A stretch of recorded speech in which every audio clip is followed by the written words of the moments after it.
गांव के पश्चिमी छोर पर सालों से एक पुरानी हवेली खड़ी थी। उसकी दीवारों पर काई जम चुकी थी, खिड़कियों के शीशे टूटे हुए थे और बरामदे में लटकती घंटी हवा के साथ अपने आप बज उठती थी। दिन में लोग उसके पास से निकल जाते, लेकिन रात होते ही उस रास्ते पर सन्नाटा पसर जाता। बच्चे दूर से ही हवेली की ओर उंगली करके डर जाते और बुजुर्ग सिर हिलाकर कहते, उस जगह की अपनी कहानी है। उस गांव में रहने वाला आरव शहर से पढ़ाई करके अभी लौटा था। उसे भूत प्रेत की बातों पर यकीन नहीं था। वो मानता था कि डर केवल दिमाग की उपज होता है। जब उसने पहली बार हवेली देखी तो उसके मन में जिज्ञासा जागी। आखिर ऐसी क्या बात थी कि लोग एक जर्जर इमारत से इतना डरते हैं? आरव ने गांव के सबसे बूढ़े व्यक्ति हरिदत्त काका से पूछा। काका ने गहरी सांस ली और कहा, बेटा, ये हवेली कभी ठाकुर वीरेंद्र सिंह की थी। बहुत अमीर आदमी था, पर दिल का कठोर। कहते हैं उसने अपने ही परिवार के साथ अन्याय किया था। एक रात आग लगी, चीख पुकार हुई और सुबह तक सब खामोश हो गया।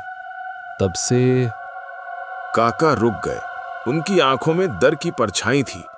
आरव ने मुस्कुराकर बात टाल दी, लेकिन उसके भीतर कुछ हिल गया। उस रात वो छत पर लेटा आसमान देख रहा था। तभी उसे हवेली की ओर से किसी के रोने की आवाज सुनाई दी। आवाज धीमी थी, पर दिल को छूने वाली। उसने सोचा शायद हवा होगी। फिर भी नींद देर तक नहीं आई। अगले दिन आरव ने तय किया कि वो हवेली को पास से देखेगा। दोपहर की धूप में डर कुछ कम लगता है। वो कच्चे रास्ते से होते हुए हवेली के फाटक तक पहुंचा। फाटक आधा खुला था, जैसे किसी ने उसे बुलाया हो। भीतर कदम रखते ही ठंडक का एहसास हुआ, जबकि बाहर तेज धूप थी। बरामदे में धूल जमी थी, लेकिन बीच बीच में ऐसे निशान थे जैसे किसी ने हाल ही में वहां से कदम बढ़ाए हों। आरव का दिल तेज धड़कने लगा। उसने खुद को संभाला और भीतर की ओर बढ़ा। अचानक पीछे से घंटी बज उठी। वो चौंक गया और पलट कर देखा। कोई नहीं था। हवेली के अंदर एक बड़ा सा हॉल था। छत से लटकता झूमर टूटा हुआ था, फिर भी उसके कुछ कांच धूप में चमक रहे थे। दीवारों पर पुराने चित्र टंगे थे। एक चित्र में ठाकुर वीरेंद्र सिंह अपनी पत्नी और बेटी के साथ खड़े थे।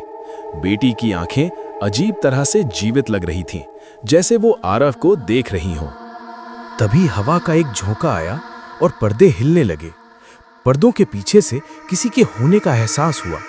आरव ने आवाज लगाई, कोई है? जवाब में केवल सन्नाटा मिला।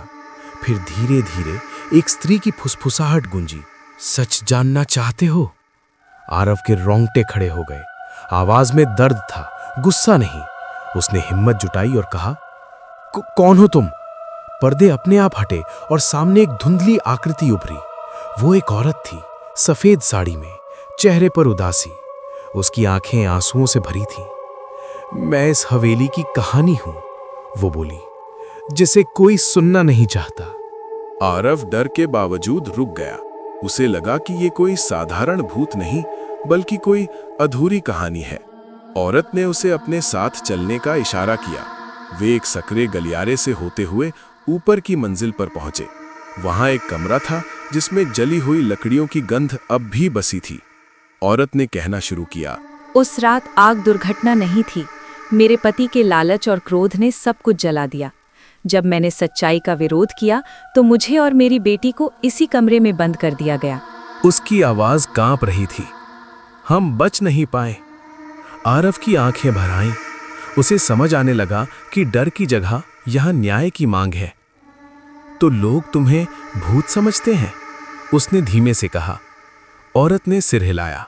मैं बदला नहीं चाहती, बस चाहती हूँ कि सच सामने आए ताकि मेरी आत्मा को शांति मिले। तभी अचानक हवेली में तेज हवा चलने लगी।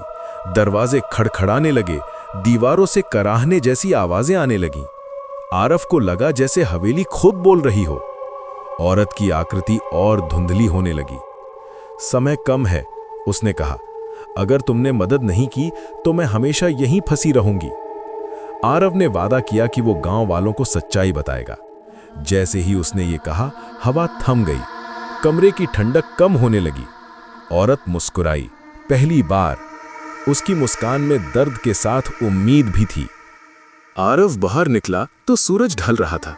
हवेली अब भी डरावनी थी, पर उसके लिए उसका मतलब बदल चुका था।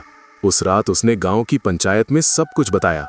हरिदत्त काका की बातें, हवेली में जो उसने देखा सब। लोग पहले हंसे, फिर चुप हो गए। कुछ बूढ़ों की आंखों में आंसू आ गए। अगले हफ्ते गांव वालों ने हवेली की साफ सफाई शुरू की। पुराने कागज मिले जिनमें ठाकुर वीरेंद्र सिंह के काले कामों के सबूत थे। सच सामने आते ही जैसे हवेली ने राहत की सांस ली। रातों में सुनाई देने वाली आवाजें कम होने लगी। एक शाम आरव फिर हवेली गया।